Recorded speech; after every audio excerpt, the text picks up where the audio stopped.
cultura de não participar do time da fofoca. Aquilo que os meus olhos não viram e os meus ouvidos não ouviram, não posso falar com a mente pequena e a língua grande. A cultura de saber que eu sou parte do nós, não sou uma ilha. O meu trabalho ou omissão interfere diretamente no sucesso do todo. A cultura de ter uma conduta atrativa. Precisamos ser pessoas que mudam o ambiente para melhor. A cultura de honrar a atividade principal da igreja, o nosso culto. A cultura de não competir, mas cooperar.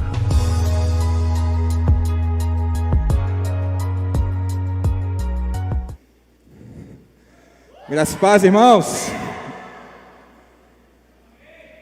Amém. Eu queria, antes de mais nada, identificar você que está nos visitando hoje pela primeira, pela segunda vez, você que nunca conheceu o nosso lounge. Eu queria identificar você agora, tá? A gente não quer te constranger, eu só quero que você erga a sua mão aí até você receber esse presente aqui. Glória a Deus, temos aqui bastante visitantes desse lado, aqui desse lado também. Fica com a sua mão erguida até você receber. Tem um negócio muito bacana aqui dentro. Você vai gostar, eu tenho certeza, tá bom? Sejam bem-vindos, tem bastante aqui ainda que não recebeu. Sejam bem-vindos em nome de Jesus, sintam-se em casa, saibam que é um privilégio, um prazer receber vocês aqui hoje. Será que a igreja pode celebrar os nossos visitantes? Temos muitos hoje, glória a Deus. Amém. Glória a Deus. Meus amigos, você deve estar estranhando aí esse tema no telão, né? Eu passei a semana meditando acerca de uma mensagem e ontem, para a honra e glória do nosso Senhor, nós tivemos aqui um insight maravilhoso, cheio da presença de Deus. Falamos acerca da vontade dEle e vou confidenciar algo para você. De ontem para hoje eu fiquei muito incomodado com uma mensagem que o Senhor estava martelando na minha cabeça para que eu pudesse trazer hoje aqui para você uma história que provavelmente você conhece, mas que em nome de Jesus essa história, esses exemplos irão pautar a nossa vida nesse ano de 2022, amém? Amém, glória a Deus. Eu queria que você abrisse aí a sua Bíblia no Evangelho de João, no capítulo 4. João 4, nós vamos ler a partir do versículo 27. João 4, 27. Inclusive eu gostaria de agradecer ao pessoal das mídias aí que na correria, né, conseguiram trocar o tema para botar no telão aí para você, os versículos, enfim, que Deus nos abençoe com essa mensagem. Eu tenho certeza que assim como Ele falou ao meu coração, Ele vai falar ao seu também, amém? Você crê nisso? Vocês estão vivos aí, gente? Glória a Deus, amém. Vamos ler então, João 4, 27, diz assim: naquele momento, os seus discípulos voltaram e ficaram surpresos ao encontrá-lo conversando com uma mulher. Mas ninguém perguntou: que queres saber ou por que estás conversando com ela? Então, deixando seu cântaro, a mulher voltou à cidade e disse ao povo: venham ver um homem que me disse tudo o que eu tenho feito. Será que ele não é o Cristo? Então saíram da cidade e foram para onde ele estava. Enquanto isso, os discípulos insistiam com ele: mestre, come alguma coisa. Mas ele lhes disse: tenho algo para comer, que vocês não conhecem. Então seus discípulos disseram uns aos outros: será que alguém trouxe comida para ele? E então Jesus respondeu: a minha comida é fazer a vontade daquele que me enviou e concluir a sua obra. Vocês não dizem: daqui a 4 meses haverá colheita? Porém eu lhes digo: abram os olhos e vejam os campos, eles estão maduros para a colheita. Provavelmente você, até o 35, provavelmente você conhece o contexto dessa história. Uma mulher em um poço, e aí o tema da nossa mensagem, o poço, tem um encontro com Jesus. E a história dessa mulher, a conversa dessa mulher com Jesus, esse encontro no poço, promove algo que serve de forma assim fundamental para que eu e você vivamos a nossa vida em relação àquilo que o Senhor espera de nós. Nós falamos muito ontem a respeito da vontade de Deus para nós, que às vezes nós buscamos entender essa vontade, mas às vezes esperamos que essa vontade seja manifesta com sinais miraculosos, com coisas grandiosas, mas a verdade é que esses sinais, na verdade, muitas vezes são sinais pequenos, coisas pequenas que nos colocam diante e no centro da vontade do Senhor. E na vida dessa mulher não foi diferente. Jesus estava na Judéia e de repente ele volta para Galileia, e nesse trajeto ele estava fazendo esse trajeto a pé com seus discípulos, indo a pé num sol de rachar. Naquele tempo só os ricos possuíam algum tipo de veículo, de meio de transporte. Jesus estava indo a pé com seus discípulos, e ele saiu de Jerusalém, que fica no meio de Israel, e está em direção ao norte. Só que no versículo 4 do capítulo 4 fala que era necessário que ele passasse por Samaria. Era necessário, ele não precisava passar por lá, era necessário que ele passasse por lá, porque existia um caminho, uma espécie de atalho. Porém, os judeus não se davam com os samaritanos, então ele não tinha necessidade de correr esse risco, ele não precisava correr esse risco. Mas no versículo 4 você vai ver que era necessário passar e correr esse risco. E depois de um tempo de caminhada, depois de muito andar, bate aquele cansaço. E nós, quando estamos viajando, por exemplo, de carro ou de ônibus, sempre fazemos uma parada estratégica num posto de gasolina, numa lanchonete, e ali vamos ao banheiro, fazemos um lanche, reabastecemos, e naquele momento bate o cansaço.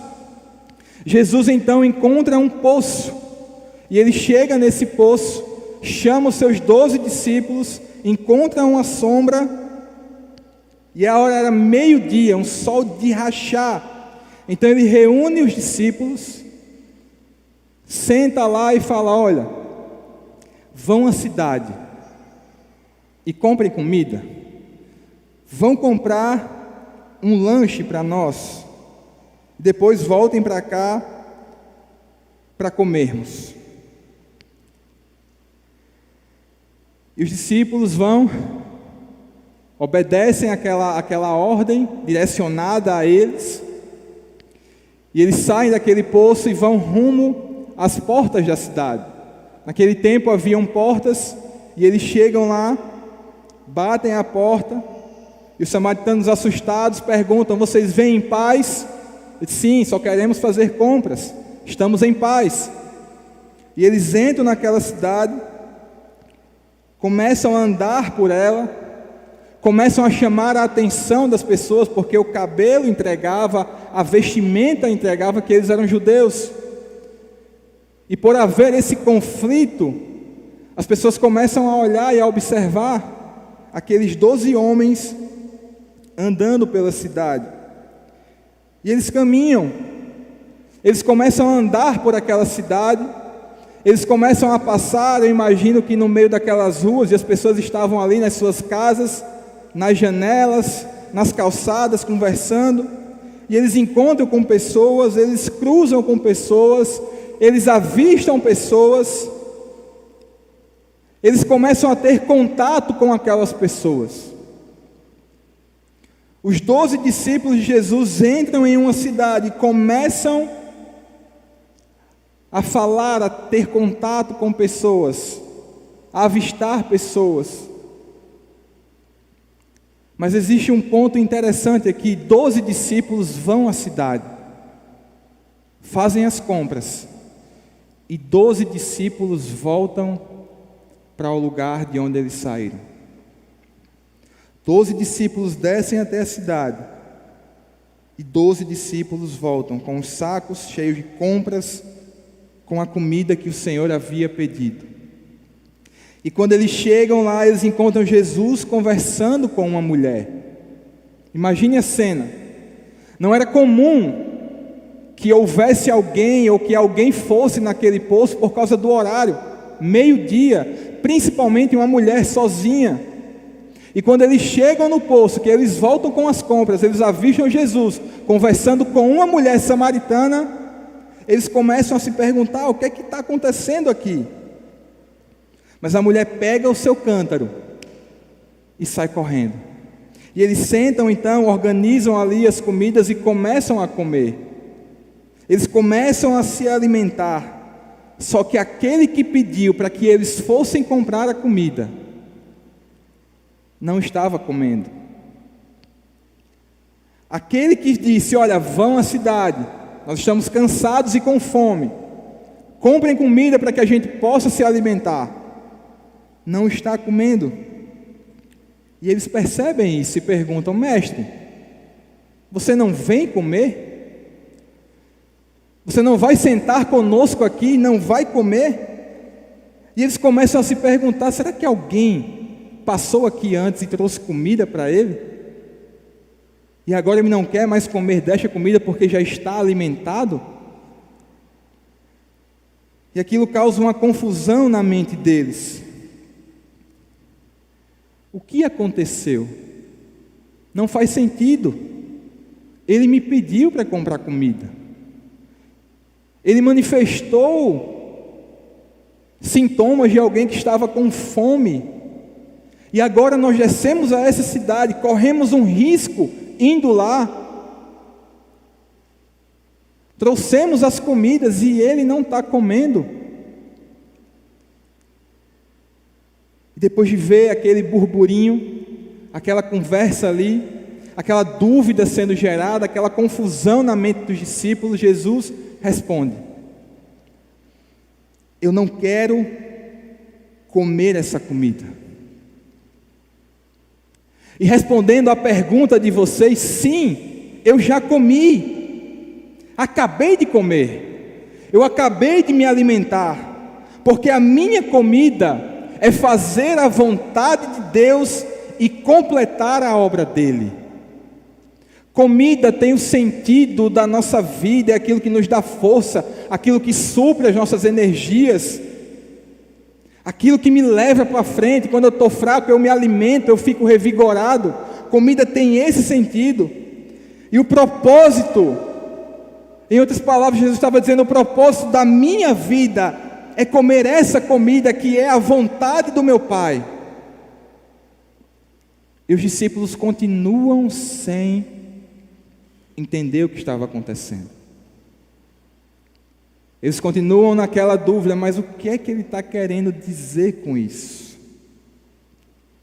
O que é que está acontecendo? E naquele momento Jesus se entristece. Ele perde a fome.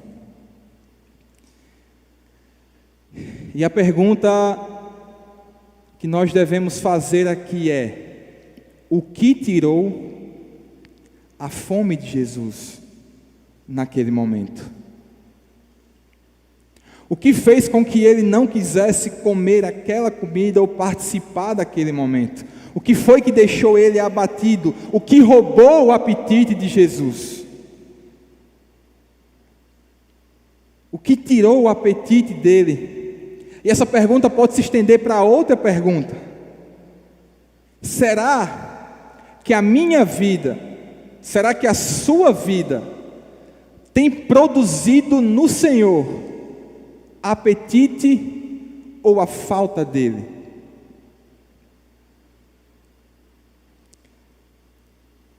Será que a maneira como eu e você estamos vivendo tem produzido no Senhor apetite, alegria ou a falta dele? Ou será que a nossa conduta, será que as nossas atitudes têm causado um enjoo assim, sabe, em Jesus? Porque, meus irmãos, Ele quer nos levar a um novo patamar de entendimento, transformar a nossa mente, o nosso modo de pensar acerca daquilo que o agrada. E esse é um compromisso que nós muitas vezes assumimos, mas no trajeto da nossa vida, na nossa caminhada, pouco a pouco, com as coisas que acontecem, a gente vai esquecendo disso. E aproveitando que a gente está nesse clima de início de ano ainda, a gente faz projetos no início do ano, mas, por exemplo, chega em fevereiro, no meio de fevereiro, a gente já esqueceu daquilo que a gente fez, e a gente começa a se distanciar de tudo aquilo que a gente se comprometeu com o Senhor no início de um ano, e as coisas começam a se perder, as coisas começam a ficar distantes, e você olha para lá, para o dia que você fez aquele compromisso, para o dia que você firmou aquele compromisso, e você diz, eu não consigo mais recuperar. Eu não consigo mais voltar e recomeçar e refazer.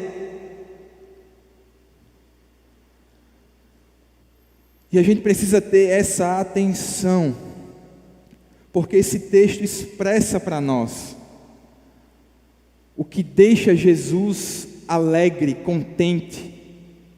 Expressa para mim e para você o que o torna satisfeito. Jesus, nesse texto, mostra claramente aquilo que Ele espera de mim e de você, mas também deixa claro o que o faz perder a fome, o que o faz ficar triste, perder o apetite, o que tirou a fome de Jesus.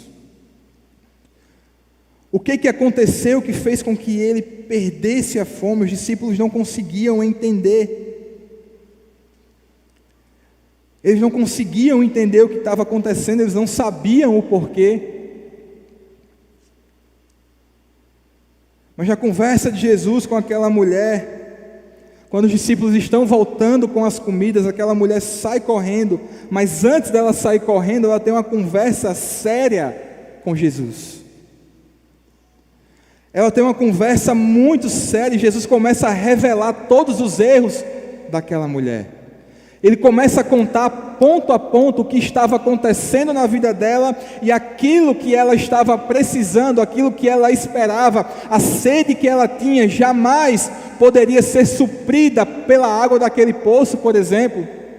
Em um dado momento ele vai dizer, olha, se você beber da água que eu te der, você jamais tornará a ter sede. Mas se você beber dessa água, você vai voltar a ter sede. E ela fica perguntando, mas você é profeta? Ela não entende quem estava diante dela. Ela está tendo um encontro com Jesus naquele momento. Ela está recebendo direto da fonte. Ela está se alimentando, matando a sede dela com algo que jamais faltaria novamente na vida dela. Aquilo que ela não conseguia enxergar, aquilo que ela não conseguia saciar, aquilo que ela não conseguia preencher, estava a postos na frente dela. Essa realidade estava prestes a ser completamente transformada na vida daquela mulher, e Jesus diz para ela, porque eu sou eu sou o único que pode preencher esse vazio. E quantas vezes, meus irmãos, quantas vezes nós tentamos colocar outras coisas nesse lugar que deve pertencer ao Senhor. Quantas vezes nós esquecemos a sua palavra, esquecemos as suas promessas, esquecemos aquilo que Ele pensa ao nosso respeito, porque são essas promessas, esses pensamentos que devem nortear a nossa vida, e são eles que precisam preencher, na verdade, são só essas promessas que preenchem o vazio que nós sentimos.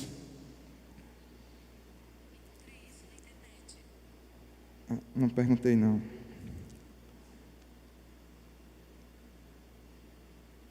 Vocês não entenderam, né? Foi o relógio que falou aqui, encontrei isso na internet. Aí eu disse que eu não perguntei, só para ter uma interação aqui.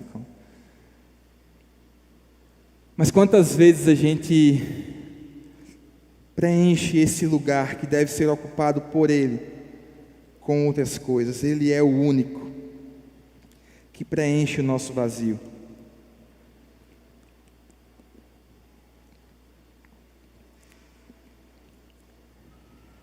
Mas ela então sai correndo. Ela tem ali a sua vida revelada. Ela tem ali um encontro com Jesus. Ela tem aquele vazio que há muito tempo não era preenchido. Agora ela encontrou alguém que colocou a vida dela diante dos olhos dela, apresentou uma nova oportunidade, e ela sai correndo. Jesus, percebendo a falta de entendimento dos discípulos naquele momento, olha para eles e diz: vocês não dizem que ainda faltam 4 meses para a colheita? Mas deixa eu dizer para vocês como eu vejo, deixa eu contar para vocês como eu enxergo. Já está na hora de colher, já chegou a hora. Abram os olhos e vejam os campos, eles estão maduros para a colheita.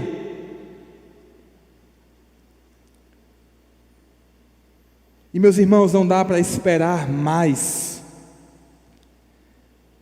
Esse compromisso com esse evangelho precisa ser honrado por nós. E quando passa um tempo, depois que aquela mulher sai do poço e volta para a cidade, a porta se abre novamente. E lá vem ela sozinha, e lá vem ela saindo da cidade. Ela passa pela porta. E logo atrás dela vem 1, 2, 3, 4, 5, 6, quase que toda a cidade volta àquele lugar. Eu não sei se você está conseguindo entender, mas preste atenção nesse detalhe. Quando Jesus pede para os seus discípulos irem naquela cidade comprar comida, ele sabia que eles iriam interagir com pessoas, mas eles vão naquele lugar e eles voltam apenas com comida. Quando aquela mulher vai lá embaixo, tendo a vida que ela tinha, tendo o histórico que ela tinha, ela não volta sozinha. Alguma coisa mudou, alguma coisa aconteceu. E aí eu pergunto de novo: o que foi que deixou Jesus triste? Ele manda os seus discípulos, aqueles que andavam com ele, aqueles que presenciavam todos os milagres, aqueles que viviam todos os dias com ele. Eles param em uma cidade que seria destruída, porque tinha uma crença diferente, porque existiam conflitos na forma da adoração. Existia uma oportunidade clara para eles naquele momento. E Jesus disse: olha, vão à cidade e comprem comida. Os 12 que viviam com ele, quem melhor, quem mais preparado, quem mais capacitado para ir numa cidade e mudar a realidade daquela cidade? Quem melhor, quem mais indicado, meu irmão? Quem cumpriria melhor essa missão, senão os discípulos que caminhavam com ele, que viviam com ele?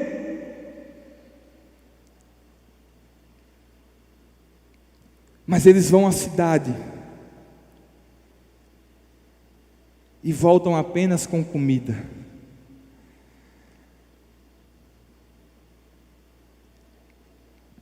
Jesus esperava que os seus discípulos, quando chegassem naquela cidade, quando fossem comprar pão,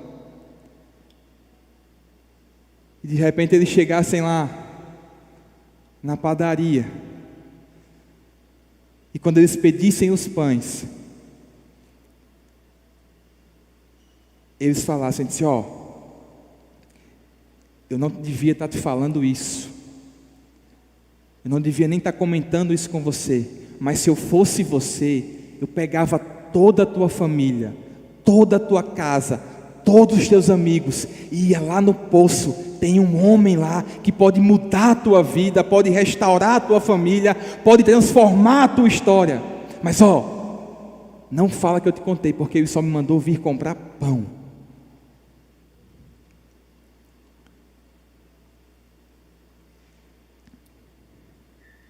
E esse é o desejo. Porque, meu irmão, quando se tem um encontro com Jesus, não é natural você conseguir ficar sem falar daquilo que Ele fez na sua vida.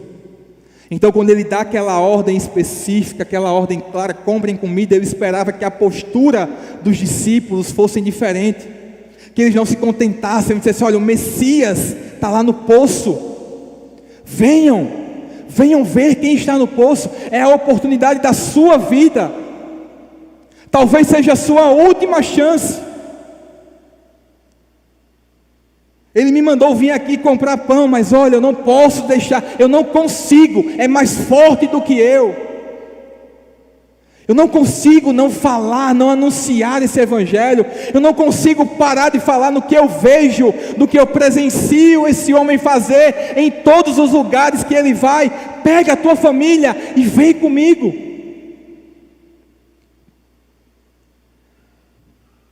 E aí, meu irmão, cabe mais uma pergunta, a mesma na verdade: o que tirou a fome de Jesus? Você já consegue imaginar o que tirou o apetite dele? Mas eles pensavam, e eles poderiam pensar assim: mas mestre, a sua ordem foi clara, a sua ordem foi específica, vão na cidade e comprem comida. Nós fomos à cidade e compramos comida, 100% de obediência.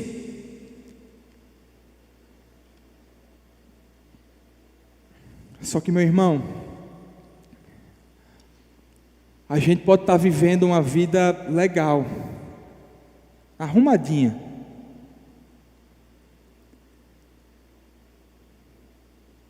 mas talvez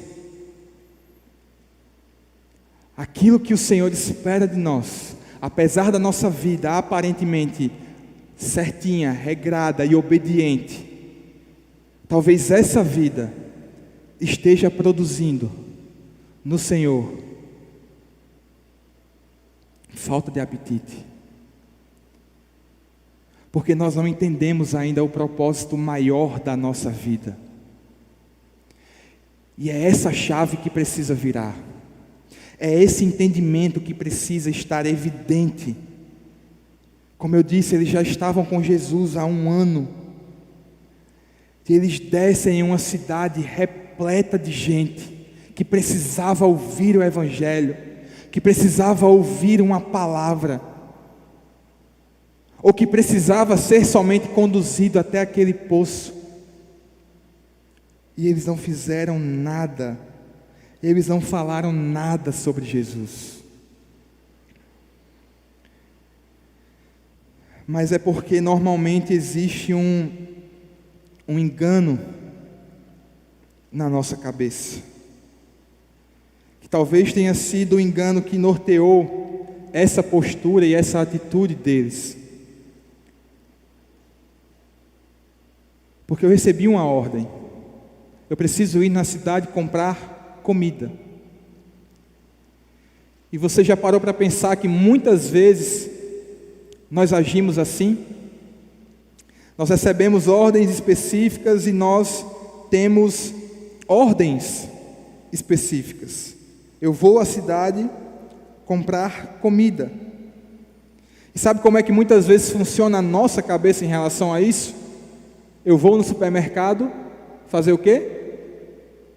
Compras.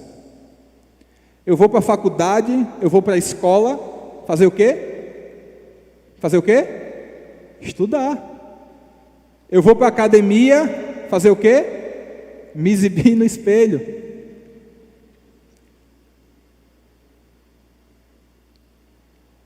Eu vou trabalhar, não, estou trabalhando. Aqui é hora de trabalhar. Eu vim para cá para cumprir o meu trabalho. Estou fazendo tudo certinho, aqui é o meu local, é o meu ambiente de trabalho. Estou na minha faculdade aqui, eu vim para estudar. Eu vou cortar o meu cabelo, eu vou cortar o meu cabelo.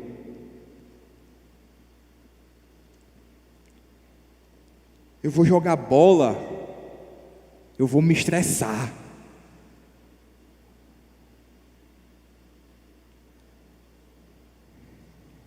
Mas vem cá, se a gente vai nesses lugares fazer só isso e tudo isso, quando vai ser a hora de falar de Jesus?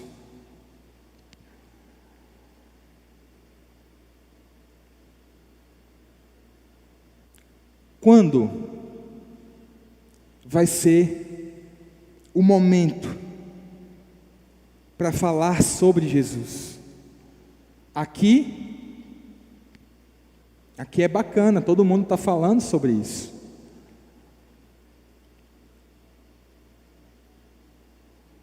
Mas, meus irmãos, Jesus nos chama para viver uma vida pautada na sua palavra. E essa transformação causada pela sua palavra precisa gerar em nós, produzir em nós, ministros itinerantes em todas as esferas em que nós estamos inseridos. Eu não sei se você já passou por isso, mas sabe quando você vai no supermercado, por exemplo, e você vê alguém lá e você sente no seu coração, caramba, me deu vontade de orar por essa pessoa.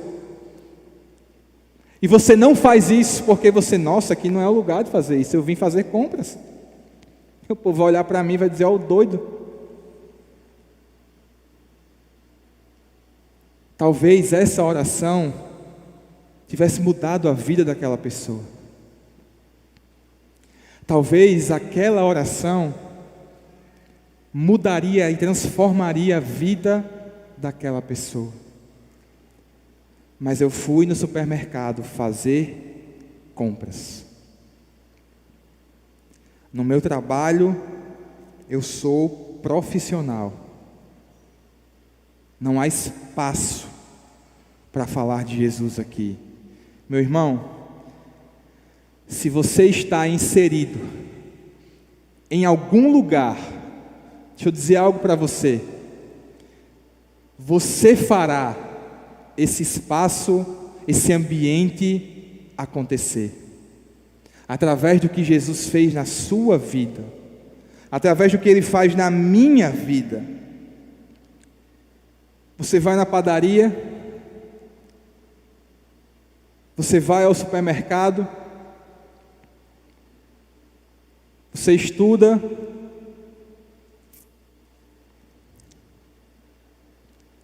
você faz compras. Queria chamar o louvor, já estou terminando. Você frequenta esses lugares, você frequenta esses ambientes. Todo mundo frequenta. Então deixa eu te fazer uma pergunta e responda para você mesmo. Quando você falou de Jesus? Deixa eu aprofundar mais essa pergunta, dificultar mais ela. Nesses lugares que você frequenta, quando as pessoas viram Jesus em você? Porque às vezes falar nem é necessário, né? Às vezes a nossa postura, às vezes as nossas atitudes, a forma como eu me comporto, a forma como as pessoas me enxergam, fazem com que elas enxerguem Jesus em nós.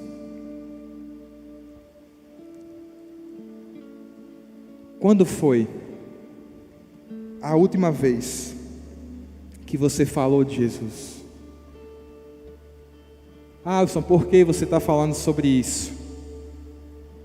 Porque, meu querido, glória a Deus que essa igreja está lotada e a cada domingo tem se superado.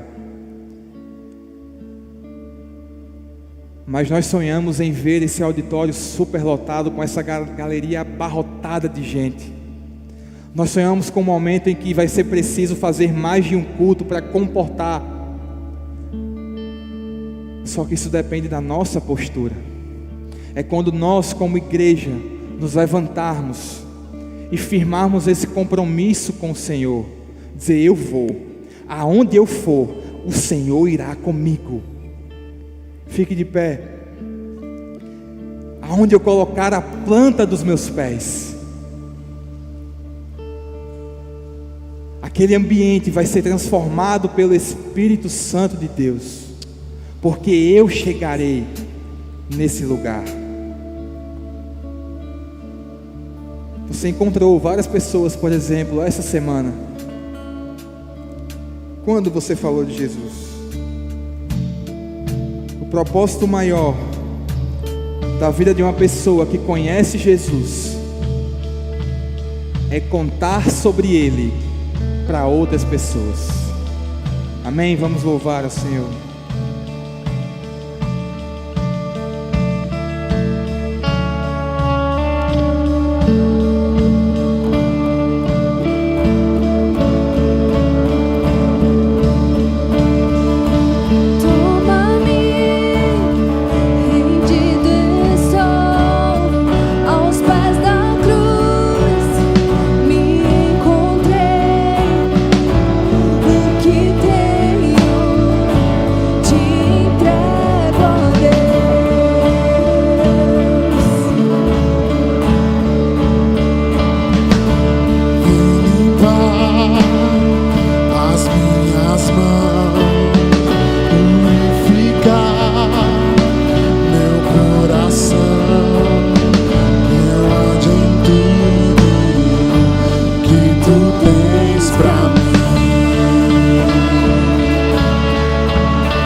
versículo 39 diz assim: muitos samaritanos daquela cidade creram nele por causa do seguinte testemunho daquela mulher: ele me disse tudo o que eu tenho feito. Assim, quando se aproximaram dele, os samaritanos insistiram que ficasse com eles, e ele ficou 2 dias, e quase que uma cidade inteira foi alcançada.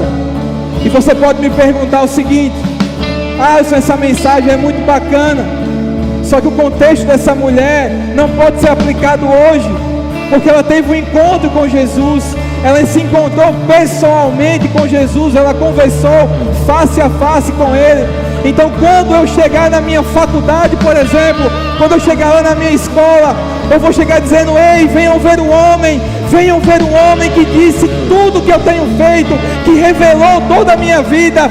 Aonde é que eu vou levar essas pessoas? Onde essas pessoas vão encontrar esse Jesus? Está aqui o poço, meus irmãos. Mateus 18:20 diz que quando 2 ou 3 se reúnem em meu nome, ali eu estarei com ele. Então, quando perguntarem: aonde você vai me levar? Você diz: no poço, porque lá você vai encontrar um homem que vai transformar a sua realidade. E sabe, vai chegar um momento que as pessoas vão sair, assim como aquela mulher desceu até aquela cidade. Vocês vão descer, vocês vão buscar outras pessoas, porque um poço foi estabelecido na sua faculdade, e as pessoas vão começar a chegar. Esse círculo, esse poço vai começar a aumentar, vai crescer, as pessoas vão ser alcançadas, inundadas, transformadas, porque você tomou a decisão de não voltar sozinho. É esse evangelho. Foi para isso que Ele te chamou, foi para isso que Ele te colocou na tua empresa, na tua faculdade, por isso que você tem uma família. É porque é onde você colocar os seus pés, aquele círculo que era pequeno, agora ele está maior, e ele vai se espalhar, porque aonde você estiver, o Senhor estará com você. Você tem a oportunidade, meu irmão. Nós temos uma oportunidade de ouro de fazer a diferença no nosso tempo, na nossa geração. E eu profetizo em nome de Jesus, poços espalhados em toda Parnamirim, poços espalhados em todo o Rio Grande do Norte, no Brasil, nas nações. E assim, nós, como igreja, juntos, convictos, viveremos um avivamento jamais experimentado nessa história. Porque é Ele, Jesus, que está no poço, esperando aqueles que você encontra todos os dias. Amém? Em nome de Jesus, vamos louvar. Minha vida dou a Ti, Senhor, rendido a Ti estou, e pra sempre cantarei. Faz em mim o Teu querer. Minha vida dou a Ti, Senhor, rendido a Ti estou.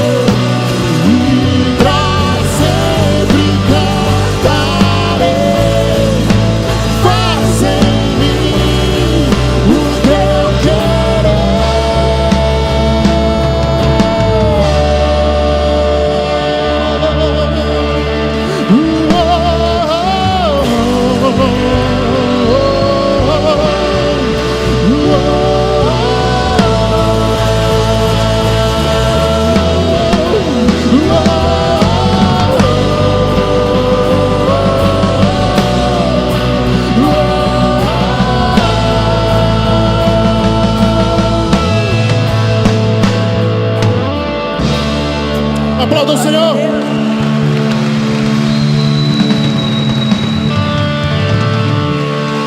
Aleluia. Pode sentar, meu querido. Sente um instante. Como estão? Tudo bem? Sejam bem-vindos em nome de Jesus. Temos aqui 2 empreendimentos que nós gostamos de apresentar àqueles que não sabem, os empreendedores da igreja. As pessoas da igreja que tomam iniciativa de criar alguma estrutura, um comércio, uma empresa. E esse aqui é de Tiago, Arthur e Daiane. Um desses aqui, não sei se foi o Tiago ou o Arthur, não os conheço bem. Está aí o Arthur? Já ali atrás. Foi o Arthur que veio primeiro ao Impulse? Arthur, Silva convidou o Arthur e ele veio no primeiro Impulse, né? Veio no segundo Impulse, na verdade. E Deus falou ao coração dele, Deus tocou na vida dele. Estava conversando com eles ali no domingo passado. E ele convidou Tiago e Daiane, é um casal. Eles 3 são os donos dessa empresa, Caruaru Poupas. E os 3 estão aqui conosco, nos dando o prazer da presença deles. Não fizemos apelo, não é? Jesus não fez apelo para a mulher samaritana, ela não fez para a cidade inteira. Eles apenas seguiram, simplesmente continuaram na presença de Jesus. Então, irmãos, a nossa iniciativa é, como igreja, nós vamos ajudar os irmãos que têm um empreendimento. Isso é um princípio de prosperidade. Se você vai comprar alguma coisa, primeiro pense, se eu tenho algum irmão da igreja que vende isso, vá lá e compre. Isso é um princípio de riqueza. O pessoal do Criativo, eles vão colocar no Instagram que a igreja tem, todos os empreendimentos. Você vai conseguir encontrar lá, vamos divulgar depois esse Instagram. Todos que já foram divulgados estarão lá para você fazer uma pesquisa. Temos outro aqui, outro empreendimento.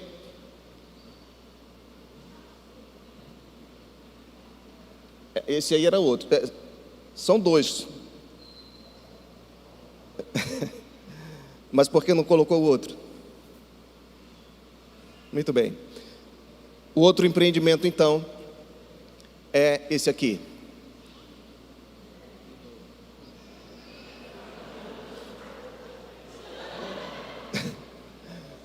Pode colocar o Impulse. Este é o Poço. Se você tem dificuldades para falar de Jesus, pastor, eu não sei falar de Jesus, eu não sei evangelizar, não precisa. Traga aqui no próximo Impulso e você vai ganhar pessoas para Jesus. Amém? Muito fácil, muito barato, muito simples, tudo muito bem feito. Falhas que aconteceram nesse último serão corrigidas para o próximo. Cada vez nós temos feito impulsos melhores, bem, vamos dizer assim, concatenados dentro de cada parte, de cada bênção que compõe o impulso. Então, 17, 16 e 17 de abril, nós teremos o próximo impulso. Programe-se para isso. Faça logo aquela pesquisa aí no seu coração, dos seus amigos, das pessoas que você conhece, que precisam um pouco de Jesus na vida deles, e convide. Comece a orar, comece a jejuar, que vai dar certo. Amém? Nós trouxemos, na verdade nós tínhamos 79 convidados para o impulso passado. Chegaram 72, se não me engano, e permaneceram 60 no domingo. É muita coisa, não é? Imagine quando nós trouxermos 200 convidados. Imagina isso. Imagina um poço grande como esse, né? 200 convidados sendo impactados pela mensagem simples do Evangelho de Jesus. Então programe-se.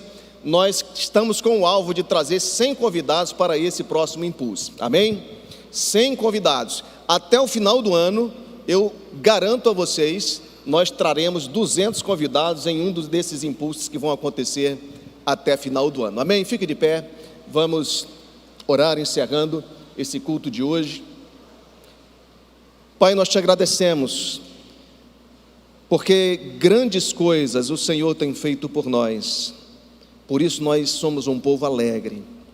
Te agradecemos, Deus, por cada um que hoje veio aqui cultuar ao Senhor, cada um que se dispôs a sair de sua casa, poderia estar em qualquer outro lugar, mas pelo amor que tem ao Senhor, veio aqui cantar louvores ao teu nome, estender as mãos santas para o teu trono de graça, cantar que o Senhor é Deus, que nós nos rendemos a Ti, dizer, ó Deus, o quanto nós Te amamos. Obrigado, Senhor, porque só Tu tem olhos de fogo como o sol, só Tu és esse Deus maravilhoso, tão grande, tão poderoso, que sustenta a nossa vida. Pai, eu Te peço a Tua bênção sobre todos aqui, em nome de Jesus, que esta semana seja uma semana marcada por Tua presença na vida de cada um aqui, em nome de Jesus, amém. Vamos em paz para casa, irmãos.